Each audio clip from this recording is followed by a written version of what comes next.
News Jayalalithaa మృతి తర్వాత ఖాళీ అయిన ఆర్కే నగర్ స్థానానికి ఎన్నికల వేడి మొదలైంది. అభ్యర్థుల జాబితా సిద్ధం చేసుకుంటున్నాయి ద్రవిడ పార్టీలు. ఇవాల్టి నుంచి నామినేషన్ల ప్రక్రియ మొదలైంది.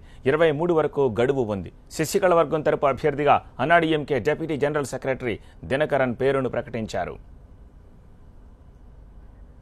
జయ మేనగోడలు దీప కొత్త పార్టీ నుంచి బరిలో దిగారు. ఇక డీఎంకే అభ్యర్థిగా మరుదు గణేషన్ను ఖరారు చేశారు. గణేష్ ప్రస్తుతం ఆర్కే నగర్ నియోజకవర్గ డీఎంకే ఇన్ఛార్జిగా ఉన్నారు. ఇక పన్నీర్ సెల్వం వర్గం తమ అభ్యర్థి ఎవరన్నది ఇంకా నిర్ణయించలేదు.